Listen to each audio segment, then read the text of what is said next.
Right, going live now. The whole Liam Kumar Day effect, not really happened. Nigel couldn't make it. Yeah. I rang up Mendenhall, he said he could make it. Don't dig this hole. Phil, credit to the guy, always manages to do well what he has, but he is a shocking person on that. You guys got a trophy? No. It was pre-event. No, my life from Rashad Mendenhall. Right, you go. Cancel. I'm a tag, Jack! I'm a fucking tag! Hello and welcome to another episode of the LOC Report. We are officially off and running both for the LOC and the NFL. Week 1 is in the books. As you can see, me and Chris are here to talk to you all about that and take a look forward to week 2 and everything in between. But before we get all through to all of that, yeah, we have got Chris again. How's it going, Chris? Yeah, all good, all good. It was a bit of a wild week 1, so looking forward to reviewing that. And yeah, it's definitely put the cat amongst the pigeons for sure. Yeah, definitely. As is always the case with fantasy every year, you have your predictions for going into the season of what you expect to happen. Things, some of them prove true, some of them are obviously inconclusive, and some of them completely go up in flames. And on top of all of that, we also had probably one of the biblically worst injury weeks that I can recall in a long time, because not only was it you haven't seen the title of the episode probably, Chris, but it is The Fantasy Gods Demand Blood, because that's literally what it felt like. Not just during the games, can I add, before the games even kicked off, there was seemingly multiple injuries occurring, and I don't know if it's a result of the condensed preseason or just modern athletes obviously being at the basically absolute maximums of what the human body can achieve, and obviously the potential issues that arise from that. But it was a very bloody week, wasn't it, Chris, in terms of injury? Oh, it was absolute joke, and obviously we'll get into that in a little bit. Oh, yes. But yeah, I don't think we've seen a week like this for some time, especially week 1. Yeah, no, exactly. Yeah, like you said, they definitely happen here and there during the season, but I don't think we've had such a horrendous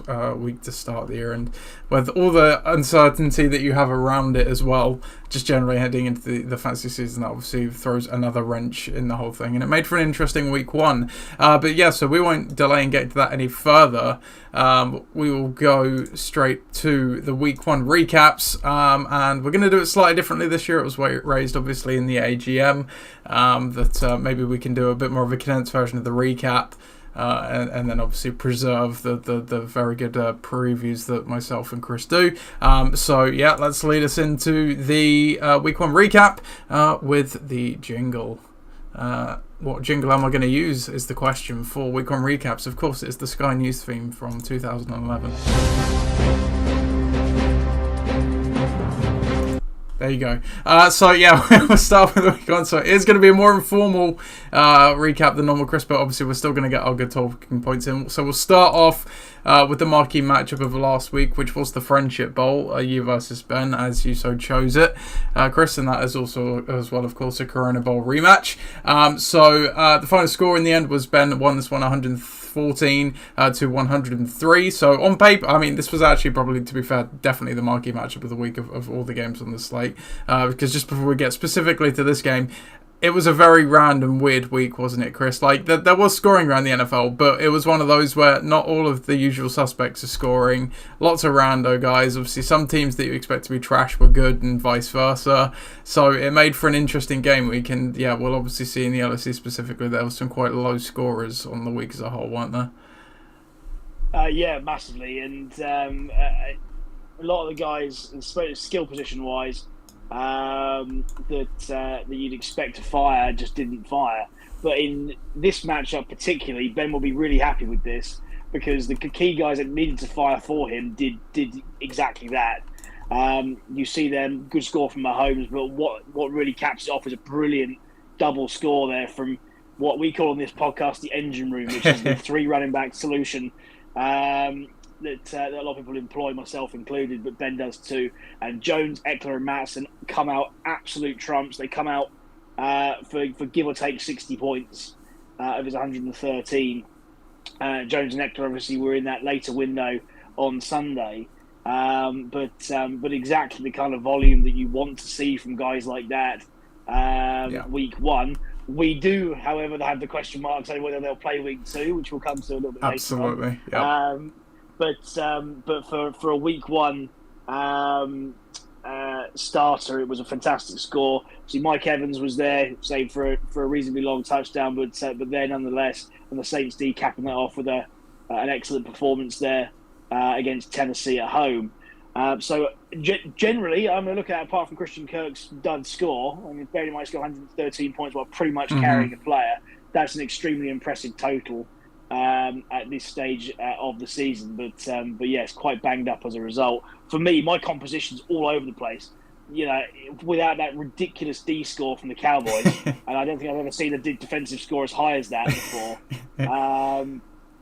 Then my week would have been trash. You're right. Trash. It did definitely hide some sins, but I would also caution that defensive score also completely suppressed Dak Prescott's output because he was just not required to do anything. So while they had as you say, a bit, a ridiculously high, insanely high defensive score, you scale that you had the quarterback and he obviously scored lowly correspondingly. Put the two together, it's a fair result, I think. It's a good score, yeah, absolutely. My failing was not playing Brandon Ayuk, who was my failing. This was one of my talking points. There was definitely a long period of this game where your bench was outscoring your main team, as you say. I'm pretty sure until the Cowboys game, actually, I think your bench was in fact outscoring your main team. So yes, that is absolutely right. So there's a lot to like about my team. It's just getting them all in the right place at the right time. And as for quarterbacks, well, I have the exciting Anthony Richardson, who, yes, banged his knee up at the end of the game, but did enough for me to warrant getting quite excited going forward.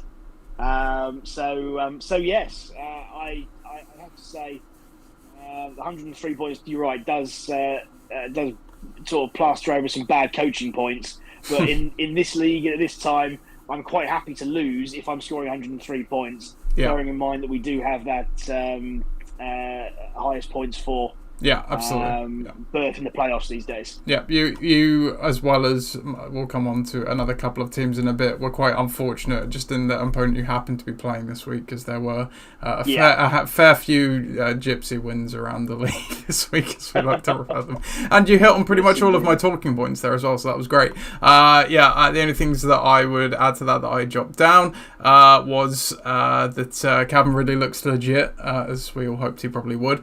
And you kind of mentioned it on Patrick Mahomes. He obviously looked solid, even without Travis Kelce. So I think that's just a testament to, he is the new, gold standard of quarterback, as we know. But, it's like Tom Brady back in the day playing with absolute jags, and he would still perform. That is Patrick Mahomes nowadays. Again, you kind of hit on the point. I was going to make Ben has Cerberus, the three-headed dog, in Jones, Eckler, and Madison as well. So that's all I had for this game. So we'll just wash up with the picks. So I got this one right. Sorry, I got this one wrong. I picked you this week, and you picked Ben. So you're off to a winning start while I'm one behind straight off the bat there. History of this matchup all time now. Ben has halved the series because you now own a 14-7 record against him. So we'll go on to the next game. I'll just go along in the order here. So which was Tom's Tyrants versus Bedetnes. This was one of the disappointing matchups of the week. And to be honest, Bedetnes won it 70-67. So let's kick it off there. There was kind of some good reasons for both of these teams doing badly. Tom's were kind of documented heading into the game week, obviously without Cooper Kupp, who was announced as injured, and as we know, obviously Aaron Rodgers going down on that Monday night game affected Garrett Wilson, no doubt there as well. And then whereas on the other side of the ball for Ollie, he was caught by the injury bug during the games, which is arguably more annoying, because if it happens beforehand, you obviously can play someone else. But obviously lost J.K. Dobbins to an Achilles injury as well. At least he put up 10 points before he left. Mike Williams exited the game for a period as well, but at least he came back. On the bench, opposite on the lineup, Deontay Johnson suffered quite a severe hamstring injury there as well. So both these teams kind of seemingly in a bit more trouble. I would say, Chris, Tom looking a bit more in trouble, because don't get me wrong, Burrow's going to have better weeks, but Wilson losing Rodgers, Drake London, kind of the fears we saw, talented guy, but Arthur Smith hates fantasy for some reason. And look at the bench, there's nothing there. Cooper Kupp's obviously not there, as we know. It's kind of trouble early signs for Tom's Tyrants, I think. Tom's got a big problem. I think that with Mike Williams also having injury problems for the Chargers, I think that Allen may have more of a value going forward. But as you say, London, Wilson, not so good. You expected more from a guy like Cook. Maybe you'll see him increase his productivity. You see Robinson's fantasy day was salvaged by that touchdown. Quite decent kicker and D score, but I'm not going to glaze over the fact that 66 points is a pretty rank total for week one. Yeah. I appreciate playing without a quarterback is a problem, and Joe Burrow won't have weeks like that all the time, especially with that silly rain that they had there. But yeah, it's not a great start. And in fact, where Tom's foundations have been in previous years have been in his receivers as well. Yeah, they have taken a hit, as you say. For Ollie, I think that it's much the same, to be honest. You've got Chubb in there, you've got Adams in there, who's a target monster and playing a very difficult Denver D, I grant you. But yeah, with a guy like Dobbins going down, and you've got to then replace him on the bench. Or who you put in there?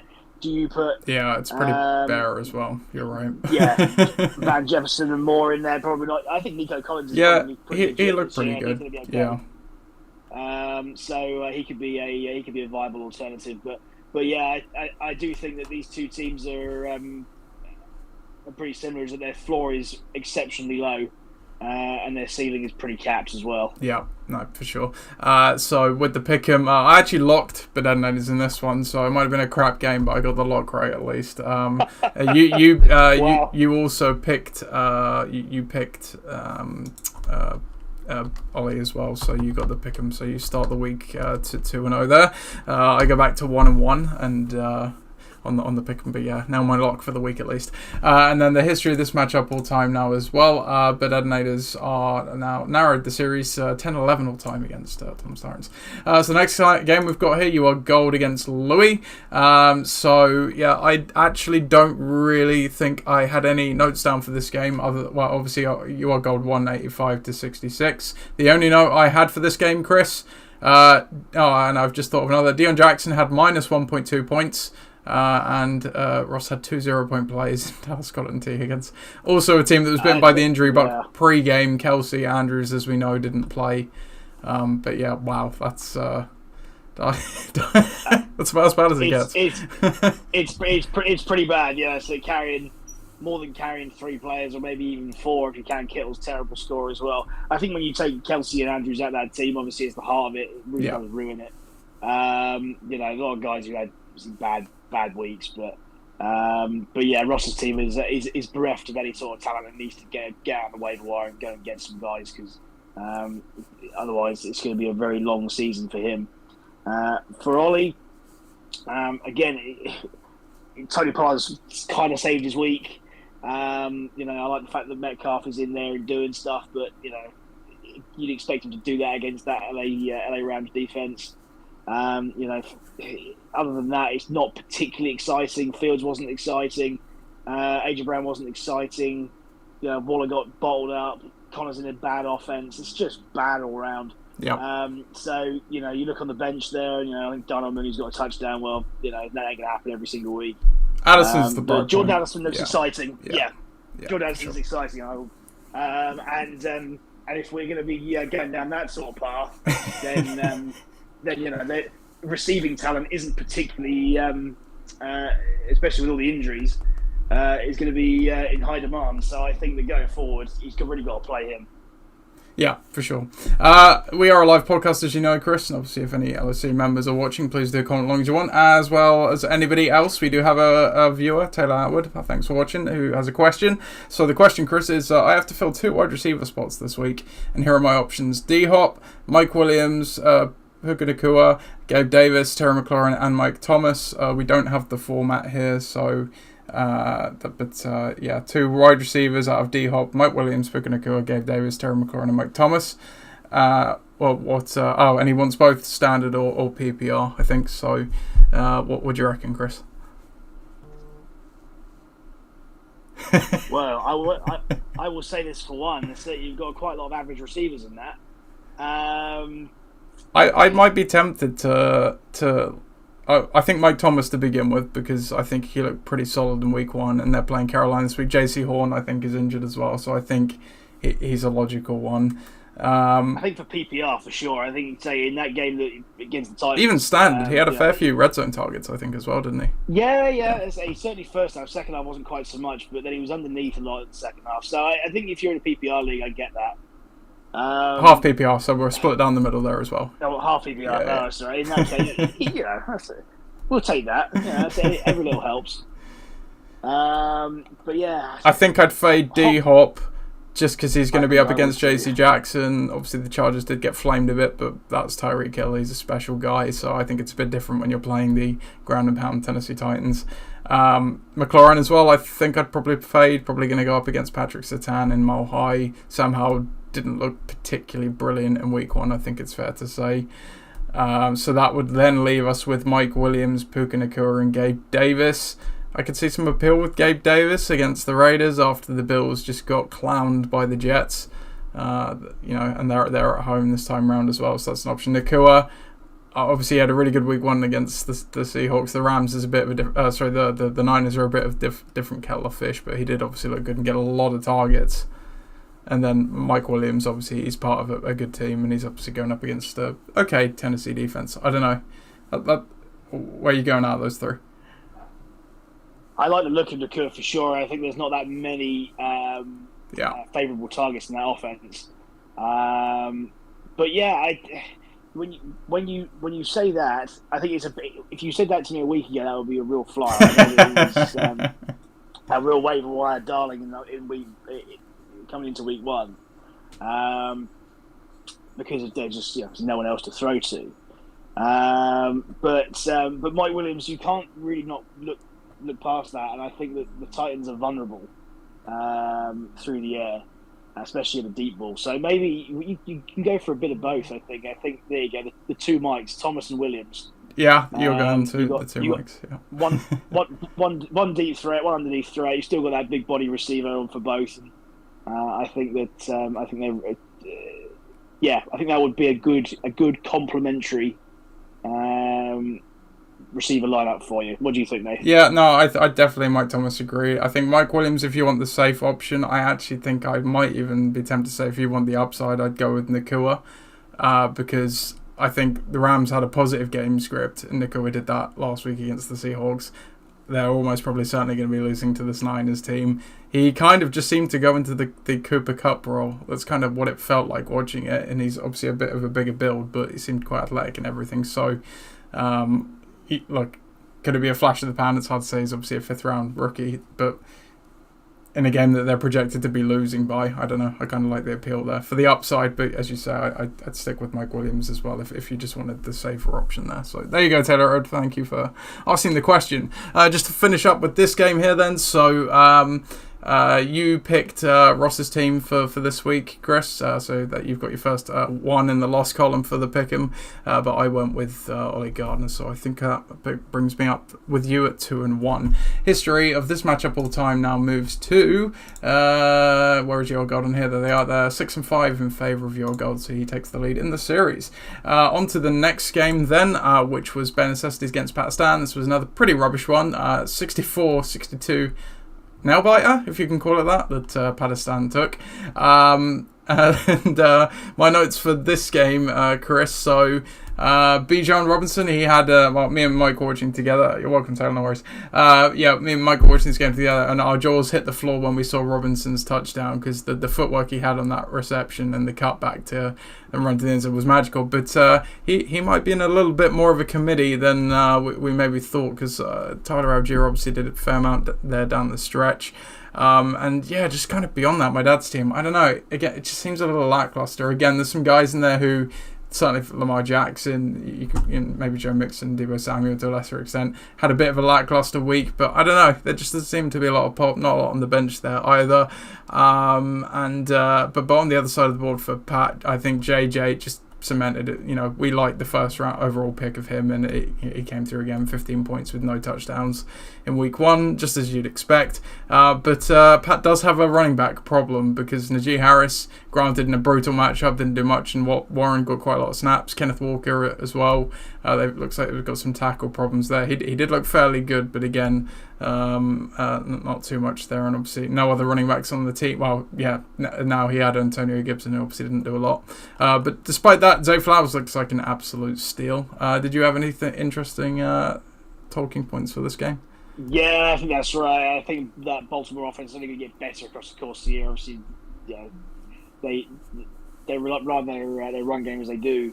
But yeah, Lamar didn't look very good at all. I thought that this season he's going to come out popping. Well, it's a good matchup. He's a guy that usually blows up in week 1 as well. Like, that's like Lamar Jackson's thing, isn't it? Well, that's right. Well, hopefully he can get through all the games and sort of go the season this time. But you're not telling me that the Ben Necessity's team is not going to go off at some point this year with the talent they've got there. It's just, again... Oh, excuse me. Bless you. Out there in viewerland. I couldn't even stop that one. There's no way that a team with Debo and Mixon and Javonte Williams and Lamar, is going to put up numbers like that every week. You wouldn't bet on that. So yeah, for me, it's more of a case of better necessities weren't good as opposed to Pat Stan being great. And I think that again, they're going to rely heavily on JJ and Olave to get them across anything this season because it looks like Pittsburgh's offense doesn't look great. There could be a committee in Seattle and again Chicago and Geno. Are you relying on Geno Smith as your quarterback? Yeah, so there's going to be a significant regression, I think there. Sure. But yes, it's a win. It's a win. It's not a great win, but a win nonetheless. Sure. So I picked Pat in this one. So again, I'd skate by with the low-scoring game. You went with my dad, however. So I move up to 3-2 for the week. You dropped to 2-3 in the history of this matchup all time. Ben Necessities are now 5-7 all time against Pat. So on to the next game then. So next we've got Bucking the Trend against the Dream Team. This was another one of the good games on the slate. It was a coin flip if it was a good game or a horrific game. But Bucking the Trend against the Dream Team had some pop. I mean, the Dream Team, they had a week high 128 points. Mike didn't do too badly either, 88 points on the week. That would have got him, I think, at least 6 wins across the slate. So my talking points that I picked out for this one is that if Tua stays healthy, again, I think the Tua pick in the 7th will look like a great pick in hindsight. We were kind of saying that anyway after the recap, but he was absolutely shredding there in week 1. And skill positions may be a bit more of an issue for Mike. I'll let you come on to that a little bit more in a second. But Viv's team also looks pretty legit. Obviously, he directly benefited from Tua's success as well with Tyreek Hill. But beyond that, there's some things to like there as well. Do you have any particular takeaways from this game? Yeah, I think Mike was bereft of touchdowns from his skill positions, and I think those receivers are going to be a bit of an issue going forward. Hopkins and Godwin. Hopkins will be all right. He'll get plenty of targets, but it's going to be touchdowns that are going to be the make or break for him. Godwin, whether you like it or not, will still be a junior partner in the Mike Evans, Chris Godwin tandem. I think that over the years he's been serviced by gunslingers. We've seen Jameis and Tom Brady go in there and turn him into a credible fantasy receiver, but I'm not sure that offense can really hold 2 receivers. Barkley and Jacobs had brutal matchups, as we said last week, and they will get better. And even despite the loss, they still put up middling yardage totals that with a touchdown or 2 here and there would have smoothed the week off. But Viv's gonna be really happy with that. Justin Herbert again near the top of his draft. Tyreek is obviously a great acquisition and looks all the player he was last year and more. And then his running backs in Etienne and Hall, and I know Hall is questionable again. But yeah, if Zach Wilson's in for the rest of the year, which certainly looks like it's going to be the case, then they have to rely on that run game, and if he's fit, available, and ready to go, Whichever Jets running back that might be, there's going to be plenty of yardage total to pick up. So, and that 49ers D, by the way, looks completely legit. Yep. So yeah, Viv's going to have a solid team throughout the course of the year, and Lamb will have a better week. Warren, as you say, jury's out on that one. Talented, absolutely talented receiver, but bad offense. Yeah, for sure. We have another viewer. Hey, Antonio Lopez. He's got a question for us, Chris. So he says, would you do AJ Brown for Waddle and Pierce in PPR? He says that he also has Tyreek Hill. I mean, to be honest,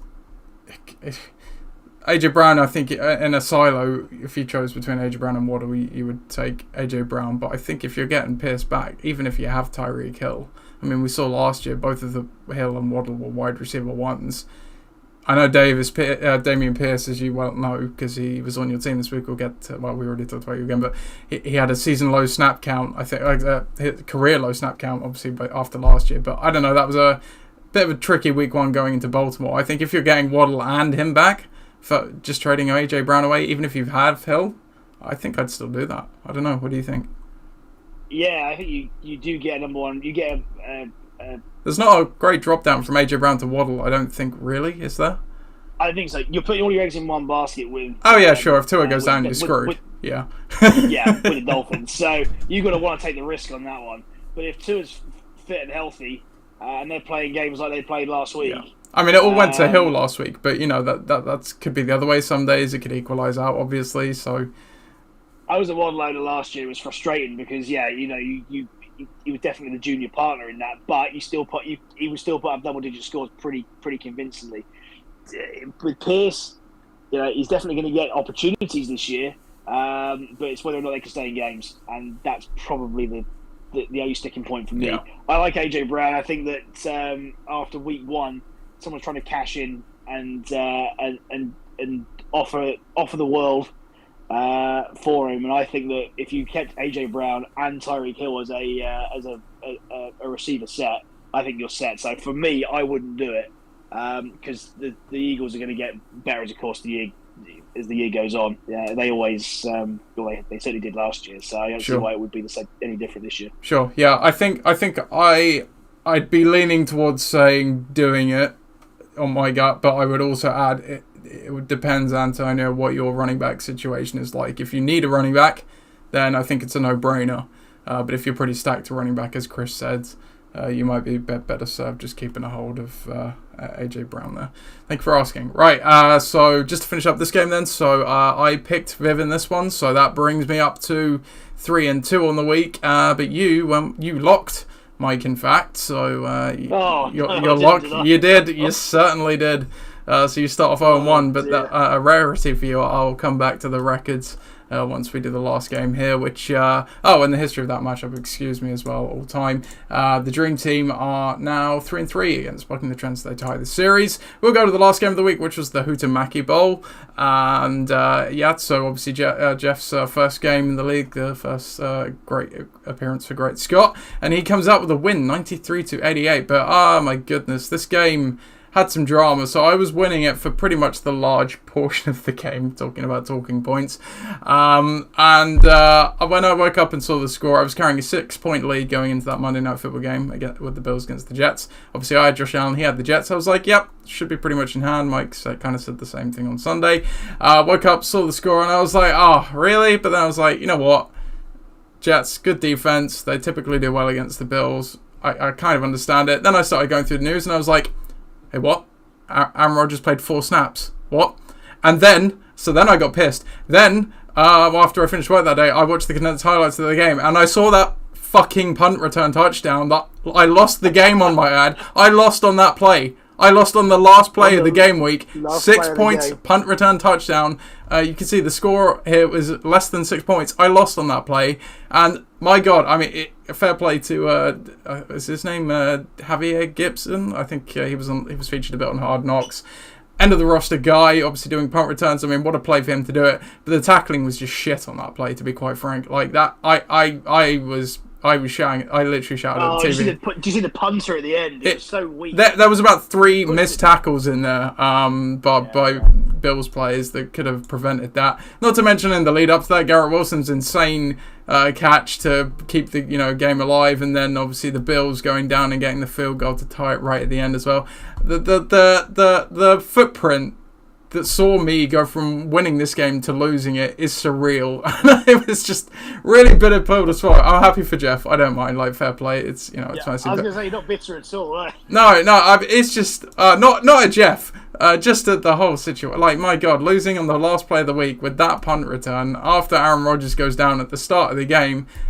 I didn't even talk about Josh Allen absolutely shitting the bed, but he absolutely did that as well. Because I mean, again, it was a quarterback versus defense game, and he threw 3 picks, had a fumble as well as that punt return. So there was multiple things that went that way and took points off me effectively. So yeah, that was just annoying. So talk about a smash and grab win, both real life and fantasy wise. 100%.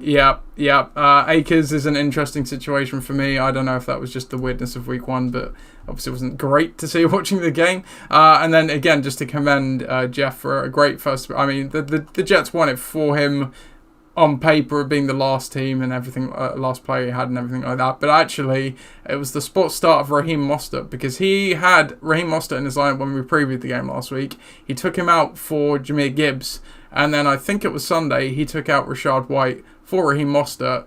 If he does not do that, he loses this game. So there was quite a lot to this game here. You got anything else you want to add about this one, Chris? Nah, I think the components in there kind of keeps them in it. Jeff's only going to go in one direction, I think, and that's going to be up, because Chase did very little, and Miles Sanders did very little, though that's not really saying a great deal. Obviously, Gibbs is finding his way into the league, and playing KC in your first game isn't necessarily away from home, of course. It's a bit of a baptism of fire as well, but yeah, I think he's got a nice team there, and again, to be some consistent performers in that. As for you, same sort of thing, really. Cooper and Waddle you can normally rely on for decent points. Didn't achieve that. Mm-hmm. Allen shit the bed, as you say. Christian McCaffrey did Christian McCaffrey stuff. That ridiculously long touchdown that he scored on the weekend was fantastic.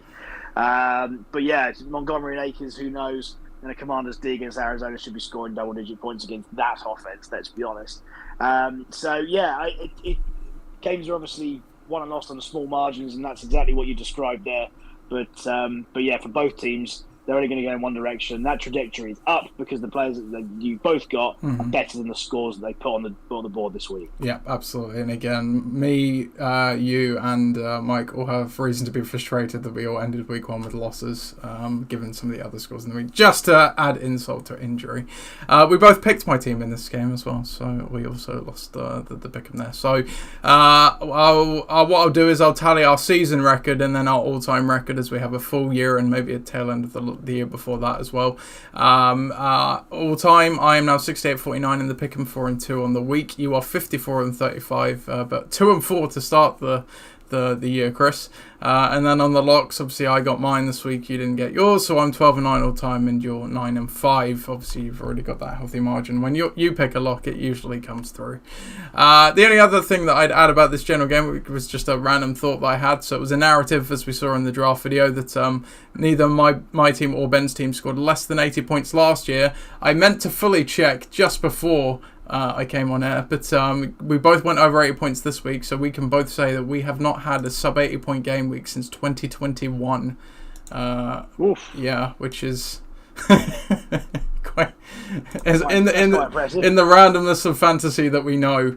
It's a fairly difficult thing to accomplish. Actually, that's interesting. That might not strictly be true for Ben, because he was obviously in the Corona Bowl of the 2021 season, which potentially was played in January, so maybe which would have obviously tipped into 2021 season, though. We'll give it to you, Ben, anyway.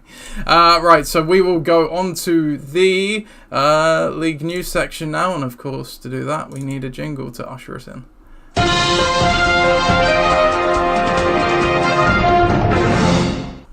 And of course, with the league news, we start off with injuries typically, so buckle in. So Christian Watson suffered a hamstring injury in practice last week for Iksan, so he did not play. I think he was only doing rehab work off to the side this week today, so not practicing today by the sounds of it either. So Ben, as you kind of alluded to, we'll go to the next couple here. Aaron Jones, I didn't note it down as I didn't know how long term it was, but he's not practicing either. Suffered a hamstring injury in the game last week also, and Austin Eckler dinged up his ankle. Again, he's looking pretty iffy at the moment, but it's kind of hard to say all for Ben. So Ben's dealing with a few dings right now, isn't he, Chris? Just a few. I mean, so after that great week one, is definitely reaping the cost of that now. Yep, for sure. No one owns Aaron Rodgers, but obviously for any Jets players like Breece Hall or Garrett Wilson or what have you, obviously Aaron Rodgers tearing his Achilles dramatically changes the outlook of the Jets season and the fantasy outlooks there. J.K. Dobbins, as we said in the game, he suffered an Achilles tear or rupture, so he is out for the season for the Detonators, and he also lost Deontay Johnson to that hamstring injury as well. It was a nasty one. I think I actually saw that they think he could miss 4 weeks because it sounds like a pretty severe injury there. So Ollie's dealing with a couple of injuries there as well. And again, we mentioned it on Ross's game, but even before the game started, Ross was down 2 of his tight ends with Kelsey and Andrews. The two the key ones the two that he did not want to lose with the Kelsey's knee injury, which really bizarre actually, because it first came out it was a bone bruise, and then they were talking about the ACL's intact. I'm like, oh okay, and then it kind of transpired. What did they say? They thought he did his. I think it was maybe his patella or something they were worried about. I'm not sure, but apparently it's a very deep bone bruise. And Andrews has a quadriceps injury, but he is looking better for this week. So, yeah, quite a few injuries. And obviously there's some lesser ones that don't quite make the cut there. Transaction-wise, so we'll go on to this. So we'll start off with the first one to cover in order, which actually happened before waivers ran today. And that was an ad that I did Sunday evening after the Steelers game concluded. But before the Eagles game kicked off, I added Kenneth Gainwell for Jaylen Warren, a free agent edition. What do you make of that move, Chris? Well, it's who's going to come out tops in that Philadelphia backfield, I think. But yeah, certainly Pittsburgh don't look great. So I can understand why you would do that. I mean, based on week one, Gainwell looked pretty good. He's obviously dealing with a rib thing now, and they play on the Thursday night game. So, but he was the lead dog. I just kind of did it on a speculate to accumulate kind of thing, and then I was like, oh well, that kind of worked out. So worked out right. As you see, we'll see what happens when it goes forward. On to the other actual waivers. So yeah, Puka Nacua, he was added for Tyler Boyd by Bare Necessities for the princely sum of $25. There was other teams in on Puka Nacua as well. He was kind of the probably fair to say that the premier edition on the waivers this week, as I kind of said after the draft. The receivers are typically harder to find on waivers during the season. The good ones don't come along too often. So yeah, $25. In terms of I've got the recap here somewhere. Hold on, bear with me. Puka Nacua, where are you on here? There you are. So yeah, the other bids on that were Pat actually bid 25 as well, but given Pat won last week and my dad lost. My dad had the tiebreaker in terms of the reverse order of standings. I was also in on him. I bid $11. Great Scott bid 10. Bucking the Trend bid 10. And Ixan bid 14. So yeah, half the league effectively was in on Puka Nacua. What do you make of this edition, Chris? I can understand why you would be. I think he was excellent week one. And yeah, it looks like he's going to get plenty of use. Certainly better than the alternatives they've got on the that be there out there at the moment. So yeah, you can completely understand why someone would blow a quarter of their yearly budget on something like that for week 2. But yeah, certainly if Cooper Cup's out for an extended period of time, he's going to want the benefits. Yeah, he's obviously guaranteed out until I think it's week 5, but obviously the kind of surroundings of that injury and his age, no one obviously really knows exactly how long he'll be out for. So Yeah, for sure. Next one we had here is also a Los Angeles Ram, and it was Kyron Williams. He goes to the Detonators, which makes a lot of sense, obviously, because he lost J.K. Dobbins, and that was the guy that was dropped in this transaction. $21 along the way. There were 3 other teams in for him. I bid on him as well, $8. Viv also bid $8, and my dad bid $15 there. What do you make of this edition? Yeah, again, see, one of those guys that can come out of the backfield there. I think as a Dobbins owner, he needs to do something to replace him. We talked about his bench earlier on. Yeah. And yeah, lots of upside. So got to go in hard, and you got to go in early. Yeah, absolutely. Well, yeah, we'll see what the they look like in week 2, because I'm still not completely out on Cam Akers, because Sean McVay, he does weird things with running backs, as we've seen since Todd Gurley. It's just been a rotation there, so who knows. But he also famously does hate Cam Akers for some reason, so we'll see. True. And then the last one that I know down here was Gus Edwards, another running back. Obviously, that directly related to the J.K. Dobbins injury. So he goes to bare necessities, and Elijah Mitchell makes his way to the waiver wire in the other direction. $16 exchange along the way. 2 other teams in on him. I put a 0 bid on him. I wasn't really going that hard for him. And Ollie naturally put an $11 bid for him, again being the J.K. Dobbins former owner anyway. What do you make of this move? Makes a lot of sense. Gus Edwards, big body guy, loves the red zone, loves a goal line. So yeah, bit of a touchdown machine, especially as Dobbins now out for the season. So someone's going to have to take that on. I know that we saw Justice Hill do that last week, but I think Edwards has done that in previous years, and everyone knows kind of what you're going to get out of him. So yeah, plenty of usage hopefully, and yeah, should be a good acquisition. Sure. So we'll go on to standing stats and milestones now. So starting off the standings, so it was a out intra-division week last week, so playing non-division opponents. We didn't have any whitewashes of any particular division. Southampton Division, UR Gold sits at the top with their win, with Pakistan in second also winning, and then Foot Flyers and Tom Torrance at 0-1 there based on scoring as well. Portsmouth Division, the Dream Team is on top with the win and the points, but there are 2 other teams that win in this. One in this division this week, last week, Ixan and Great Scott in that order, and then Bare Necessity is the lone recipient of the loss in this division so far. Then Winchester Division, Bedetne is the only team to win in the Winchester Division, so they're sitting on top at 1-0, but bucking the trend. Gridiron Gang and Louis in that order, all at 0-1. Looking at the breakdown, so Viv obviously had the high score last week, 11-0. Ixan 10-1 as well, obviously beat you, Chris, but you were third in this, so yeah, you went 9-2 on the week. Yeah, and with a loss, which is frustrating.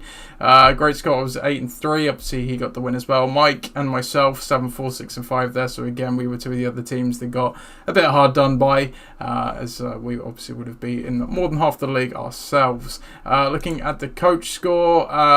So a fairly good performance from a number of teams here. So 7 teams in total had less than 10 points on their bench. You're covering your face here, Chris, because you know what's coming. Nobody had a really terrible performance. Ross had 17 points on his bench, which I can't remember exactly which of his players was driven by that. Viv also had some points on the bench there. It would have been... Who would it have been? I'm not sure who it would have been. Titans, Frymouth had a pretty decent day, didn't he? Viv left 18, but yeah, you take the cake here, Chris, because you combine 4 more than the top. Let me tally this up. 1, 2, 3, 4, 5, 6, 7. I'm going to say you account for the top 8 best coach score teams in this metric in week 1. Or you had more points on your bench than the top 8 combined. So. Huge. I had Dak Prescott. I'm going to blame Dak Prescott for that, man. So, to be fair to you, to be fair to you, when you carry a second QB, it usually does inflate the coach score. Just because if you get it wrong, it does often amplify the differences. So I believe Brandon was a problem. You know that as well. Yeah, you had another good performance as well. From that wasn't so clever, but there's plenty of depth. Yeah, sure, true. Throw it all together and you get that, but it's a bit too early to be looking at the true rankings. It's not too insightful at this point in the season. We'll go to the key milestones now in terms of wins and losses and things like that. So Coach Badet notched his 100th regular season win, so congrats to Ollie for that. And this was quite poetic because Ollie and Tom both played each other, and if the result went that way, that means Tom is the second team to enter the 100 regular season losses club, so well done to you, Tom. Coach Taylor notches his 25th regular season loss of all time as well, and then of course Jeff's first appearance in the league, and he ends it with a dub. So he is now 1-0 all time. Trade block, Cam Akers and Rashad Bateman are on the trade block from my team, so if you would like to talk trade about those guys, please let me know. Check out the power rankings when they land. They will be written by Chris this week, so we look forward to that. I believe that is your first edition of power rankings ever in the LOC, Chris, so I think it is, yeah. I can't remember doing them in the past. Yeah. I might have done once, maybe many years ago. certainly this decade, I agree. Sure. So before we get on to the Week 2 previews now, then, we will go into debate corner. To do that, we need John. Where are you, John? He escaped the injury woes of Week 1, luckily. Order.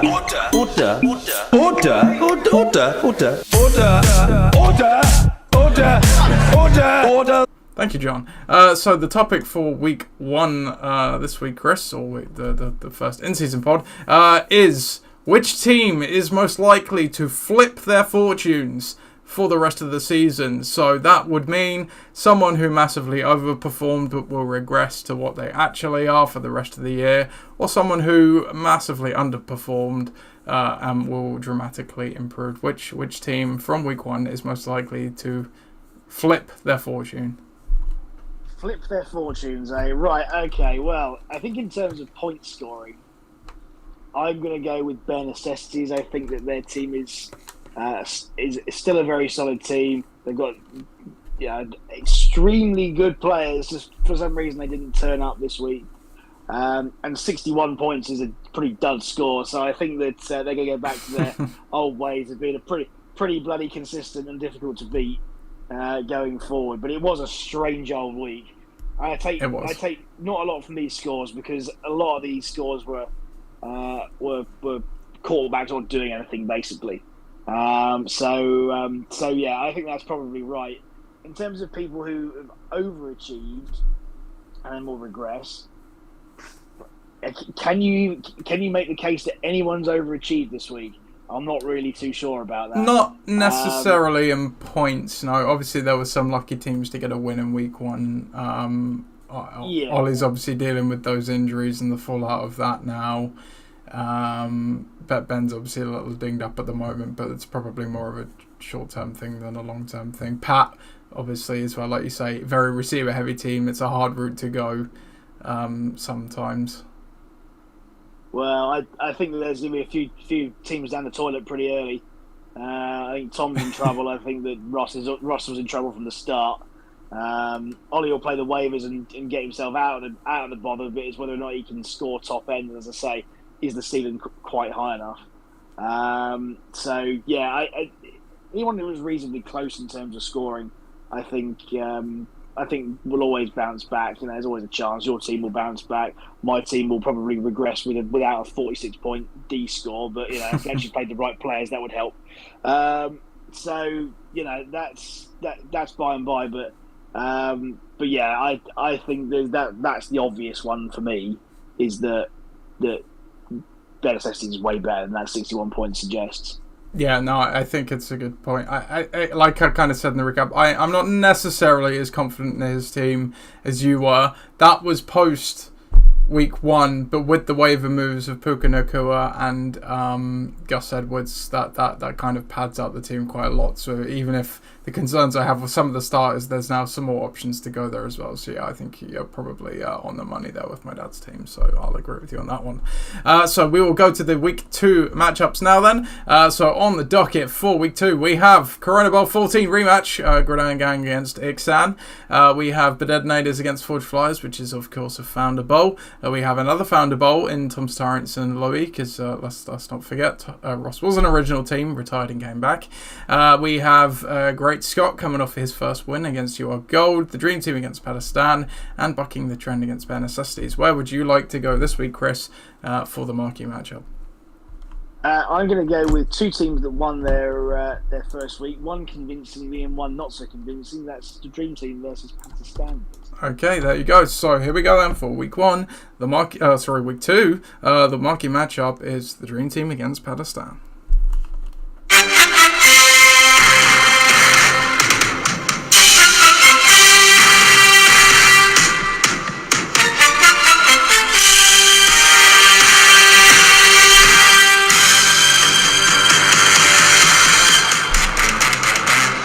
In week 2, the Dream Team take on Pakistan, both coming off a win in week 1, but in very different ways. The Dream Team had a league high, whereas Pakistan, I'm fairly certain, were the lowest scoring winner of week 1 and naturally would have lost to a lot of teams there as well. It's projected to be a bit more in the middle though at the moment, with the Dream Team carrying a 90 to 89 point victory in terms of the projections. We'll take a look down the lineup for the Dream Team in terms of changes. Tyler Algier comes into the lineup again after his strong week 1 performance, dropping Terry McLaurin to the bench. No other changes there, so Viv is fielding the 30 personnel, 3 running backs and 2 wide receivers.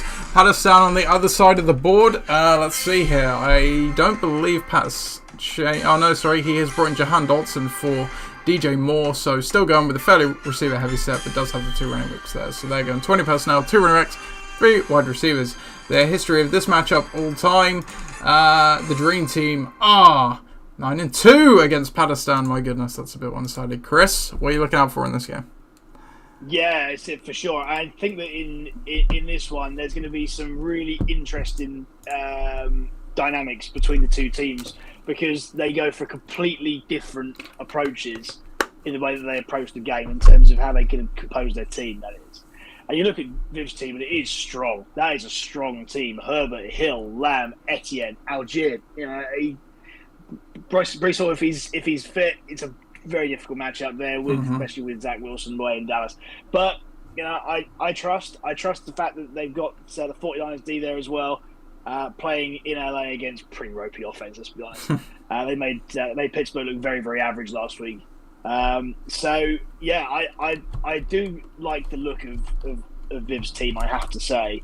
I think that the Herbert versus Tennessee matchup's really interesting because they didn't look great last week, Tennessee. I thought the Chargers played in that shootout against Miami really well. I thought that Herbert was a big part of that. Obviously, we saw Hill play excellently last week. They're playing in New England this week. A little bit different, but you know, it's a completely different New England team to what we've seen in years gone by.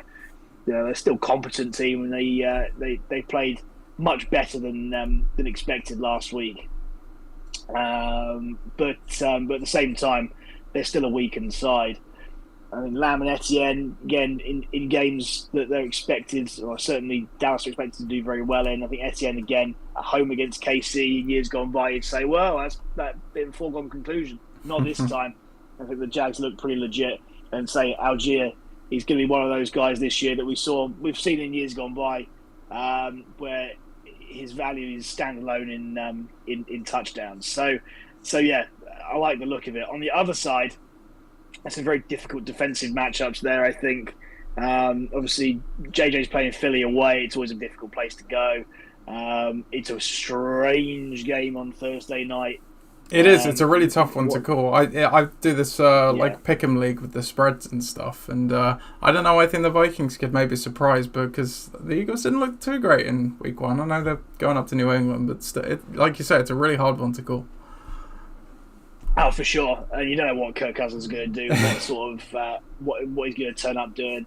I think Dotson against Denver is a really difficult matchup as well. Again, with a pretty unproven quarterback as well. Really difficult defense, really difficult place to go and play. I wouldn't expect too much from him. We didn't see Harris do particularly well last week. They're playing Cleveland. Cleveland just did a bit of a demolition job on the Bengals. I don't quite understand that one either, especially on Monday night. Again, weird game.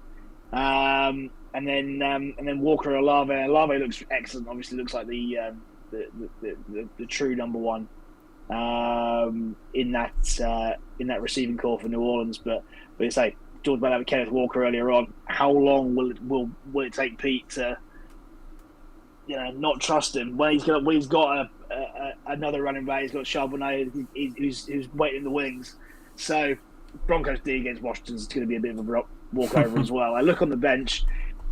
Who can you bring in? That's it. Justice for Zay Flowers on the bench there for Pat. Like, come on. What does he need to do week 1 to prove to you that this guy is going to, one day he's going to take off. He's going to absolutely take off. He looked elusive. He looked exciting. If there was just a little bit better quarterback play, then he might have been, the man in that offense. So I would say that get him in there as quickly as you can, for Jan Dotson, actually. This one I see Viv winning this one pretty comfortably, to be honest. I think that the strength of his players there, especially after week 1, he's excellent. There's a lot of upside there, for Pat, there's too many question marks for me over a number of players on that team. Yeah, I'm going with the Dream Team this week as well. I'm not as confident in the Dream Team victory as you are. Not because Viv's team isn't good, but there are quite a few tricky matchups I see for Viv this week. You mentioned Tyreek Hill going to play in New England. They obviously did a good job shutting down that Eagles offense in week 1, and we know Belichick likes to take a number 1 weapon away from the opposing team, which naturally is Tyreek Hill, as we saw against the Chargers. CD Lamb obviously going up against Sauce Gardner, probably. That's real tough. And then you've got Breece Hall also going against that pretty stout Dallas defense. So there's a fair few tough matchups there for Viv I see this week. But there also is for Pat as well. As you say, Justin Jefferson, it's a weird one in Philly. I think Eric Bradbury is out, but Darius Slay is still playing. As you said, Jahan Dotson against a fairly good Denver secondary. And G. Harris against Cleveland, where they've got a pretty stout front. Pat is very Seahawks heavy, which coming into the season you would have felt was a good thing, but they lost both their starting tackles in week 1, and that's part of the reason they got completely hoodwinked by the Rams. And we just saw what Detroit went into KC and did last week. They've got a pretty nice defense coming along with Aiden Hutchinson and things there as well. So if the Seahawks don't have a good day, there's pretty much curtains for Pat. Anytime he's going to field this heavier Seahawks lineup. So yeah, I'm going with Viv there as well. Injury-wise, as you said, Breece Hall is limited. Obviously, he's coming back from that knee injury, so it's probably linked to that. I think, limited with that, but he probably will be okay. Judy didn't play in week 1 with the hamstring, we'll see if he's able to make it back for this weekend. On the other side, new addition to the side, Zach Moss. He's come back from that broken forearm he suffered in the preseason, but I think he was practicing a little bit last week, so he could be back this weekend. On to the next game then. We have it is bucking the trend against Bare Necessities.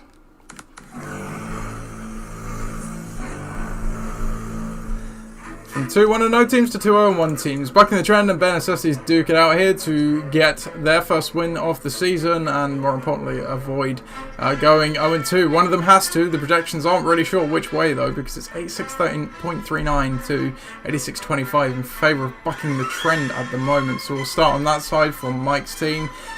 He has brought, I believe... No, I think he's unchanged, actually, isn't he? He looks pretty unchanged to me, so he's rolling out the 20 personnel. 2 running backs, 3 wide receivers there. On the other side of the board for Bare Necessities, Puka Nacua. My dad must have been listening to the pod earlier because he's put him straight in the lineup. That's the only change for him, so he drops... Who does he drop to the bench? Hawkinson, I think. Hawkinson, yes, you're right, Hawkinson. So he is fielding the 30 personnel this week. 3 running backs, 2 wide receivers. The history of this matchup all time. Bare Necessities are 2-4 against bucking the trend. And just before you take us away, Chris, we have another viewer. Hey there, Tzinch. Sorry, I don't know how to pronounce that exactly, but he says, full PPR, my team is Jonathan Taylor, Breece Hall, Rashad White, Javonte Williams, wide receivers are Cooper Kupp, CD Lamb, and Christian Watson. Would you trade Jonathan Taylor for Waddle and Godwin? Full PPR. So trade Jonathan Taylor and Jalen Waddle. For that must be Chris Godwin. No? No. I mean, even if it was Waddle for Godwin straight up, that's a no.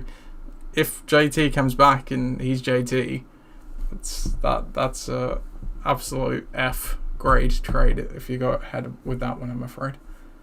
Absolutely. You heard it from us first. That's it. Do not do that. Do not Sorry. do that. Sorry. I read this wrong. Sorry. Jonathan Taylor for Waddle and Godwin. That does change the picture a bit. So his other running backs again are Breece Hall, Rashad White, Javonte Williams. He has Cooper Kupp, CeeDee Lamb, Christian Watson. Yes. In that case, then, Yeah. If you read it wrong, I'm going to go with saying absolutely. You've got two very injured receivers there. One of them is Cooper Kupp, and there's a big question mark over here. Yeah. You can cash Jonathan Taylor in what could be He may not secondary role to his quarterback. Well, I was going to say he famously wanted it out of Indy. I still think there's a chance he doesn't play for the Gods this season. Who knows where he ends up if he does get traded? How healthy is he actually? Well, the upside is tantalizing. The floor is in the basement, basically. So, you take two studs there. You've got Breece Hall, Rashad White, and Javonte. I think you can get by on that. Maybe then you can look, when Kupp's back, trade him for a pretty good running back down the line, and then I think that's how you make it, as you say. You can't afford to hold Taylor, Kupp, who are both very injured, and as you say, Christian Watson, who is semi-injured. Because you don't want to dig yourself out of that hole. So there you go. Back to this game then, Chris. 100%. Yeah. So obviously you're quite high on bare necessities. Do you see it being fairly smooth sailing this week for them, or are they? I would say, you know what? It really is for me. It's a bit of a battle of the quarterbacks here, because Tua versus Lamar is a very interesting matchup for me, because both played away from home. Tua had a great week last week, but it's, as you say, playing a tricky New England defense, but one I think that he should be able to overcome. Whilst Lamar had an absolute crap week last week, but again needs a bounce back. I think they probably will get that as well. I think it will take a little while for this new system that they're playing there in Baltimore to take hold. Once it does, it's going to be really good. But again, key guys, Debo wasn't really aligned last week. Nakua's playing San Francisco. That isn't easy in itself. Mixon's playing that Baltimore front, challenging. Javonte should get plenty of offense. Bijan Robinson's the man, as we've talked about, and I think the Bills' D there is nice. But on the other side, you see Devonta Smith on a Thursday night game. Flip a coin. Barkley against Arizona should be much better. I think. We talked about Arizona being pretty naff this year. That's what's going to be the case. But then you've got those receivers there, Hopkins and Godwin, and for me, they're just a bit like, I don't really know what to make of it. Those projections are probably about right, in the sense that especially Hopkins, should get a lot of targets. But who knows what the production is really going to be? And it didn't look great week one. I know it's challenging playing in the Superdome with a new QB and receiver tandem. And Godwin, I talked about earlier on, it seems to be the junior partner again. Can that offense really hold two fantasy relevant receivers? And then Josh Jacobs, the star of the lot, playing Buffalo in Buffalo. Yeah. Oh man, I just don't like it. So yeah, this is gonna be a bit of a meh game, I think. But I think that again, someone's quarterback is going to carry them over the line.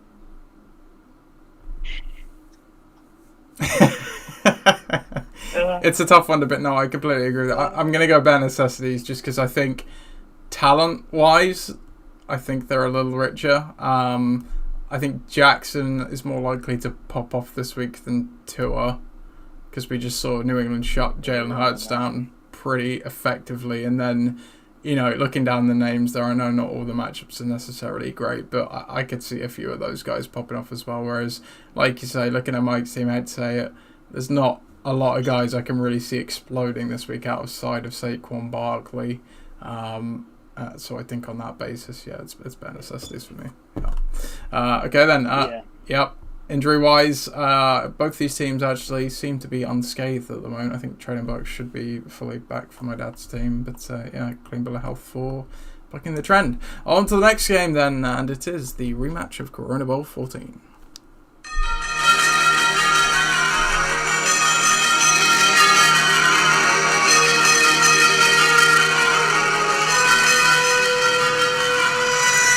Gridiron Gang take on Exam for the first time since the end of last season. Gridiron Gang losing in week 1, which is a common occurrence, as we know. Well, Exam getting a win in week 1, and we know they like to win quite a lot. Projections are a bit skew with in this one at the moment. We'll see why in a second. But Gridiron Gang do have the projected win 87-82. Looking down the lineup, so for Gridiron Gang, only the one change. Isaiah Pacheco comes into the lineup for Cam Akers at the moment, and no kicker in the roster at present. On the other side of the board, they are running 30 personnel, 3 running backs, 2 wide receivers. For Ixan, I think, so you're going to have to help me with this real quick. I don't believe they're changed. Yeah, unchanged, thank you. So it's still running with the 30 personnel, but again, the reason for the skew of projection is Aaron Jones currently is projected 0 while he's carrying that hamstring injury. The history of this match all time. Ixan, as we know, dominate Gridiron Gang, as we saw in the draft video, 16-5 all time. So, Chris, obviously I will have a kicker at some point during the game weekend. I may do some shenanigans and not pick one up until a bit later on in the day, but I will field a kicker.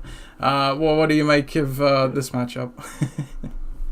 Yeah, and this matchup's got talent all over the place. So we see, first of all, I think the thing to highlight is it's obviously Allen versus Mahomes in this fantasy matchup. Again, yeah. Can I add? Yeah, we both had him last year, obviously. Here we go again, yeah. Allen playing the Raiders at home, juicy. But Mahomes has got what I think is the absolute. If there's going to be one this weekend between 2 high-level teams and high-level offenses and high-level quarterbacks, there could well be a shootout. This has got shootout written in big, bold letters written all over it. It really does.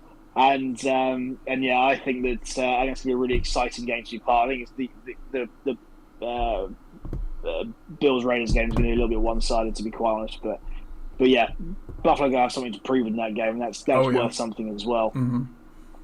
But going down the list for Ben, I mean, it gets a little bit underwhelming after. Obviously, we still haven't had have a good day. Yes, if it was a shootout, Christian Kirk might be needed more. But we saw a lot of volume going to Ridley last week, and Zay Jones. Ingram. What? And Zay Jones. Yeah. That's true. So Christian Kirk's the sort of forgotten man in the offense this year. What a difference 12 months makes. If Aaron Jones is out, that the 3-headed monster we were talking about earlier on, it certainly becomes an awful lot less dangerous. Presumably, he's going to bring Cortland Sutton in against Washington, which is probably the fair play there. And then you've got Eckler and Matson, and Eckler, they should be all right to go, but Eckler's going to be great all year, and Madison's playing a much more difficult opposition this week, especially away from home in that weird Thursday night game. Saints versus Carolina should be a bit of a feast in that too. But yeah, I don't want to completely write Ben's team off because obviously he's always got a potential to score big. But I do think that without Jones, in what's going to be a pretty good matchup for them, that weakens his team significantly. For you, you've got Cooper and Waddle there. Do you feel confident about those two guys? Yeah. In that, yeah. I mean, I would. Yeah. I mean, I think that if Hill gets shut down by New England, Waddle's the guy to take that over. I think that Pittsburgh averages the day as long. They just got flamed by Brandon Ayuk, as you know as well. So. Absolutely. So I think Cooper's probably a better receiver than him. And then you've got the three running backs. McCaffrey, what sort of production he's going to get. And he's always got the potential to go big. David Montgomery against Seattle, well, if we like goal line, we like David Montgomery. and Pacheco, he's going to rise to be that guy in KC that we've seen over the years. Somebody's going to be that guy who just takes that backfield and runs with it. And in the back end of last year, he was absolutely the guy that was going to break through, or certainly watch the games, and he was going to break through. And I think that's going to be no different this year. And again, in that pretty cracking game, it's going to be, look out towards it in Jacksonville. The Giants playing Arizona as well. Yeah, they were something to prove up to get absolutely smushed by the Cowboys last week. And I think that's a good bounce back game for them, playing that really vulnerable Arizona team on both sides of the ball. So yeah, again, this is quite a challenging one to call as well. I do like your team with the kicker. I think Mahomes needs to have a massive game again for Ben to hold it all together, particularly if Jones doesn't play. I will say that you're going to win on the proviso that you've got all your guys that you want in your team fit, whilst Ben hasn't quite got that. We saw that Christian Kirk was vulnerable last week. Cortland Sutton simply won't have the same production as Aaron Jones. But I will say that it's going to be a much closer game, potentially pushing it to a Ben win if Aaron Jones plays. Yeah, for sure. Yeah, it's... I mean, we know the history, as Ben kind of said in the video. It doesn't necessarily mean too much because we are a year-to-year game. It is just funny how it seems to fall. It does feel weird thinking like, oh, okay, yeah, I think I should beat Ben this week. But I think he kind of summed it up well. I've caught him at a very good time because, as you say, outside of Mahomes, there's just a lot of question marks with this team at the moment. Like I said, I think for the year, you know, it's clear that, as you said in the recap, that engine room of Jones, Eckler and Mattison for the season is brilliant. But two of the three there are injured and the other has a very tough matchup. And actually, you know what?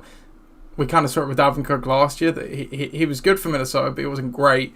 And the touchdown in week 1 for Mattison kind of mitigated what would have otherwise been quite a disappointing day there as well. So you've got that. And then the two receivers, like you say, solid options. They could certainly have a good day, but you know, they're not lighting the world on fire. And then you look at the bench for Ben, and they are by far and away, Watson withstanding, you know, the best options he has. I think it's fair to say. Christian Watson, again, is a guy we're not sure that's going to be there. Jacoby Myers obviously had a nice week on as well, but again, he's in the concussion protocol, so Ben is a little dinged up right now. As you say, I've got a clean bill of health outside of Kenneth Gainwell, who, to be honest, I may have actually rolled in this week had he been healthy, but we'll never know because he's just been ruled out. As you say, my lineup, it's not necessarily the sexiest lineup, but it's fairly solid. I think it's, as you say, David Montgomery taking over that Jamal Williams role. He got over 20 carries last week. I think more work is going to go to Jahmyr Gibbs, but whenever the line's getting near the goal line, he's obviously has a good shot at getting a touchdown. Pacheco, I'm kind of glad what you said about Pacheco because it's annoyed me to high hell the amount of fantasy analysts that have been like, oh yeah, we're a bit worried about Pacheco, or, you know, oh, should you drop him? I don't know either. Because the dude looked by far and away the best skill player the Chiefs had last week. And by the way, he only just got cleared for contact into practice, I think, about 2 weeks before week 1. He was obviously coming back from injuries that he had last year and surgery and stuff like that. So they were easing him in as well, obviously rotating the other backs a little bit more. They didn't have Kelsey either, so obviously they're kind of limited in that regard. I think, you know, having Kelsey back, because it sounds like he should be back, that opens up the offense a bit more. So, and as you kind of say, I think Pacheco, hopefully, and I'm kind of rolling him out on this assumption that he will start to gain more work as the weeks go on. So, yeah, I'm going to go with my team there as well, despite playing Ben. So, injury-wise, so, yeah, we've covered Ben's off fairly well. And, yeah, obviously touched on game more there for me, so nothing else to add there. Just before we get on to our next game. Hello, Hakuna Matata 69. We have another question, Chris. Should I start the Bucks D over the Jets D this week? Bucks are playing Chicago. Jets are playing Dallas in Dallas. Bucks D are at home. I would definitely be playing the Bucks D, and you are nodding along there, Chris. I would certainly do that. Yeah, I think that's a really play Dallas in Dallas. First game of the year, partisan crowd. Zach Wilson at quarterback. Zach Wilson at quarterback. Go with the Bucks. You won't regret it. Yeah, agreed. We'll go on to our next game after that. Thank you for the question, Hakuna Matata 69. And our next game is Detonators against Forge Flyers.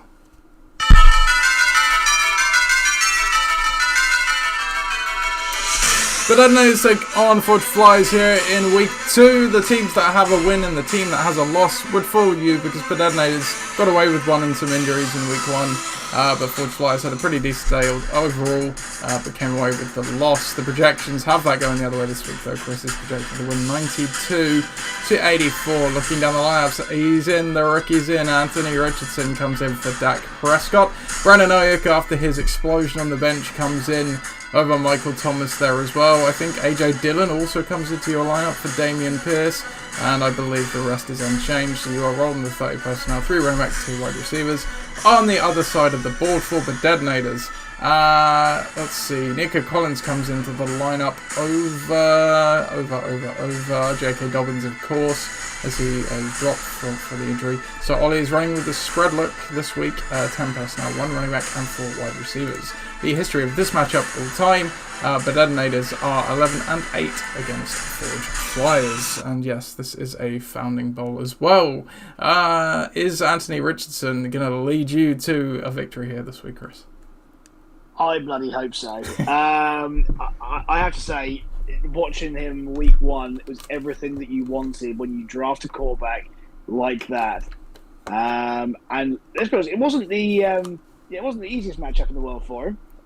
The Jags are pretty legit these days. They're pretty legit on both sides of the ball. And I think that if he can replicate that playing Houston, who again aren't that brilliant, and of both the quarterbacks there, I get much more excited about him than I do about CJ Stroud on the other side. Then yeah, I'm all in. I'm buying the ticket to the lottery this week because that is effectively what this is. This could go to absolute rat shit. But I think Anthony Richardson looks just the makings of a really serviceable fantasy quarterback. Not just fantasy quarterback, actually. That's pretty disparaging to me. I think he looks like an absolute freak. Yeah, definitely, yeah. So I'm going to talk him up, but Jalen Hurts is on the other side, and I think Jalen Hurts playing Minnesota at home, first game of the year. For Philly in Philly, it's going to be some atmosphere again. I know that they lost in the Super Bowl last year, but there's always a great crowd there. But Thursday nights are weird. You just don't know what's going to happen. But if there's going to be an offensive shootout, it's probably, as I said earlier on, between KC and Jacksonville or between Minnesota and Philly. And I'm expecting the latter, to be honest. I think that this game is got everything written all over it. But again, I can't trust Thursday nights. Never have, never will. To get you a result. For my team, let's go that first because I can talk about that relatively straightforwardly. I love Ridley. I love Ridley against KC. I love Ridley against KC at home. Brandon Ayuk last week was the surprise package for me. I didn't think he would be as targeted as he was. They're playing LA away. I think again it's a plus matchup for him, provided he can still get the same sort of volume. Brock Purdy looked everything that he was last season. There's no reason to suggest that things can't keep going, but yeah, here's hoping. And then Henry, Dillon, and Stevenson. Well, if you like touchdowns and you like volume, then this is the running back room for you. Henry was bottled up a little bit last week. Obviously, no touchdowns, but lots and lots of volume, and still scored 100 and whatever it was. It was 111 yards total last week. So a lot of that being a receiver. If Jones is out, then Dillon gets everything in that offense against Atlanta. I love it. And Stevenson against Miami. Well, can one stay in the game? If they can't, then he's going to be a guy that Matt can throw to out the backfield. He's obviously got a big body. He's a big body guy. So yeah, lots of usage. Cowboys versus the Jets as well. I'm very happy with that. Great week to have that. Especially I haven't talked about a minute ago to the question. You could not pick a better week really with the Jets in a little bit of disarray. The other side though, say Ollie's still got his bits, but I don't like Adams against Buffalo. Williams against Tennessee we spoke about earlier on, and I would I'd obviously start that no problem at all. Cooks is questionable. How questionable is he though? Yeah, I think he'll be okay. I haven't already heard anything about Cooks, so I think I'll probably be similarly. Similarly, does it matter too much? It looks as though that Pollard, Lamb, and that are all adjusted in their roles. He's still getting a knee issue shock, but But again, if there's one guy who's probably going to benefit from focusing in on Lamb, it's probably going to be him if he plays. Nick Chubb's a stud, can't go wrong with that. And then Nico Collins, who is the coin flip here. Someone's got to throw to him. CJ Stroud's got to throw to somebody. And I think again in a home matchup, divisional matchup, that could work out quite well. And he's obviously still got to pick a defense, but who cares? It's not going to be. He's got the Browns. He's got the Browns against Pittsburgh. He just doesn't put them in his lineup. Even so, Cowboys versus the Jets is still there. I'm picking my team. I'm backing it. Anthony Richardson, man, he's going to come in. He's going to be the quarterback that I want, but it's not all riding on him. No skill positions.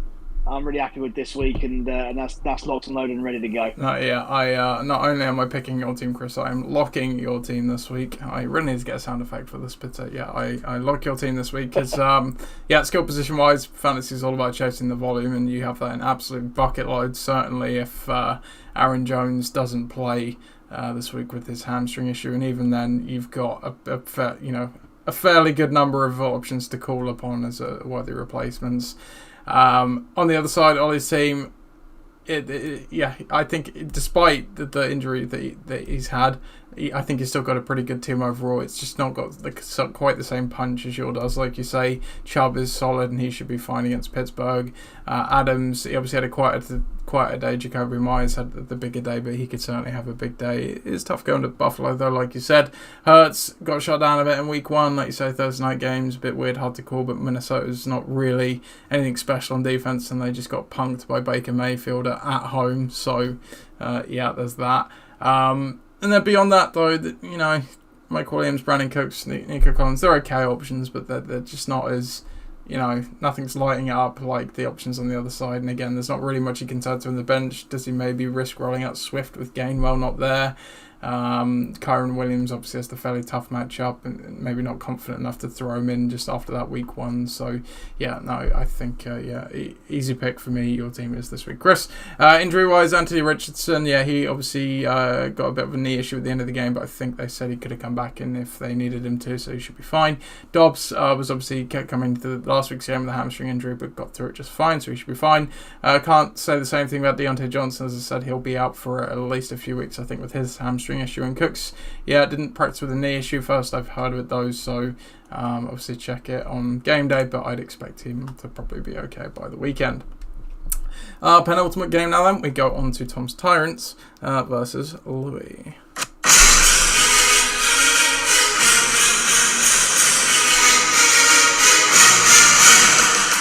Tom's Tyrants take on Louis here. Both teams searching for a win, and I didn't add at the start. This is another intra-divisional week, so I think the first divisional games come next week. A chance to get one over another fellow non-divisional team. Tom's Tyrants is projected to have to win in this one, 81-74. Fairly low projections, so let's take a look. For Tom's Tyrants, I don't believe they are changed at the moment, so they're still going with the 20 personnel, 2 running backs, 3 wide receivers. On the other side of the board for Russ, they are unchanged as well at the moment, so running with the 12 personnel, running back, 2 tight ends and 2 receivers, but certainly expect some changes, obviously, if Russ gets a little healthier, which may change the picture. The history of this matchup all time, let's see here, Tom's Tyrants are 7-6 all time against Ross's team. I'm gonna presume Kelsey and Andrews are playing here, Chris, so they would naturally come into Ross's lineup probably over Deion Jackson and probably Dallas Goedert. Do you think that's gonna be enough to get him over the line against Tom's Tyrants?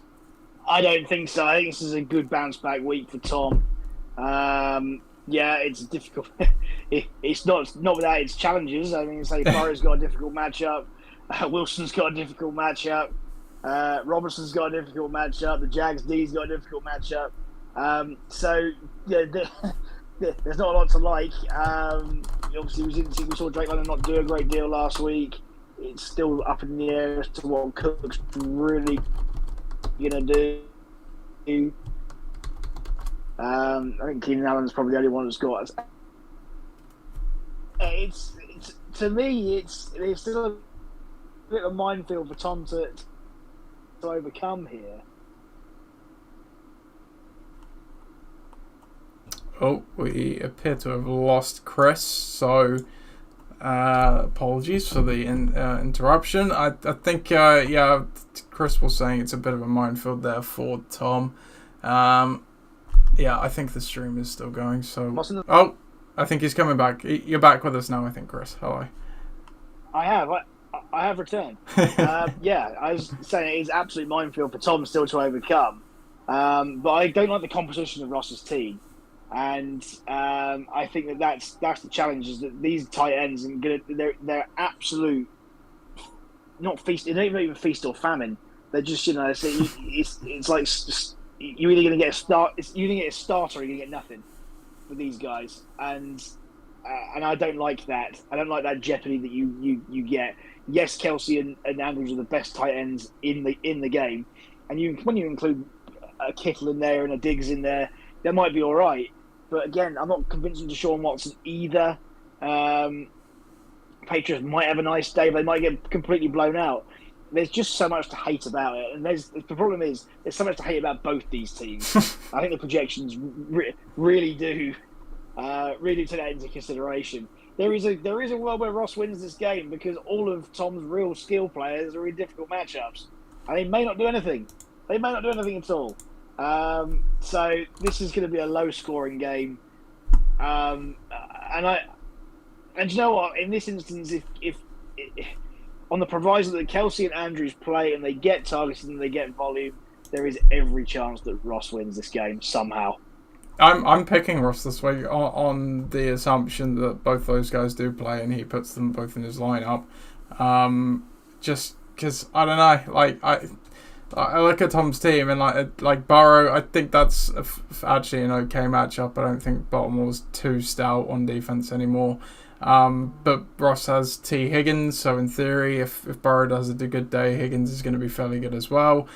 Allen, he's obviously part of a bit of a shared, receiving core there, but he's a fine option. Wilson could get completely shut down with Wilson throwing to him, and presumably he'll get the Trayvon Diggs treatment as well. London, we just saw put up a donut. James Cook, I think he should have a better day, but Damian Harris is getting the goal line work, so he needs to punch one in from range if he wants a touchdown. Like you said, Brian Robinson, the volume's there for sure. I mean, I experienced that firsthand last year, but the touchdowns can be a bit harder to come by, and he's not particularly efficient with that volume.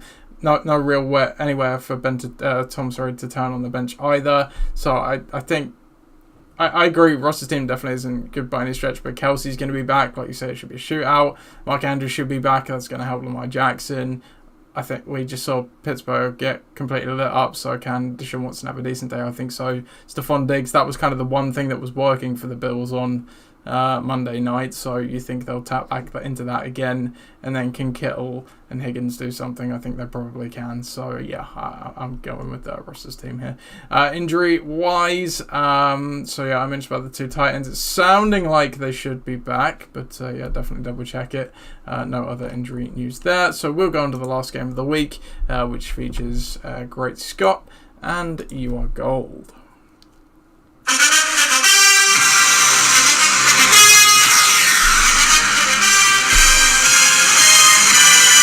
Great Scott take on Your Gold here in the last game to preview for week 2. Both of them have a win. Only one of them can obviously be 2-0. The projections say that one will be You Are Gold by a score of 89 to 84. Looking down the lineups for You Are Gold. Let's see here. I think, Jordan Addison, comes into the lineup in favour of Darren Waller. Other than that, I believe they're unchanged, so he's going with the 20 personnel. 2 running backs, 3 wide receivers. On the other side of the board for Great Scott, I think they are unchanged at the moment, so he is rocking the 30 personnel, 3 running backs, 2 wide receivers. Obviously no history of this matchup, because Scott is new to Chris, which one of these is going to stay undefeated through 2 weeks, do you think? Oh, that is the $1 million question, isn't it? I don't think you can really bet against Lawrence, Chase, and Brown, can you? Yes, those guys are great. I mean, that top 3 is superb. We saw what Mostert did last week. It was a decent spot start, as you say, and a pretty vibrant Miami offense. Yeah. And Jameer Gibbs is playing at home this week. So I think that could be better. But get the Jets D out of your team. I mean, I know that they might have won the week for you this week, but will they do the same against Dallas this week? I'm not so convinced about that. But hey, I could be wrong. So they have got some playmakers on that team. On the other side, there's a lot to like and a lot to hate in equal measure. They've brought Jordan Addison in, which I think is good, but get against Philly on Thursday night, I don't know. Pollard against the Jets should be great. Connor's in a terrible offense, just terrible. But he's going to get volume at least, I suppose. And then you've got Metcalf and AJ Brown in what should be interesting offensive scoring games. Do I like Justin Fields away to Tampa? I mean, I like him when he runs around.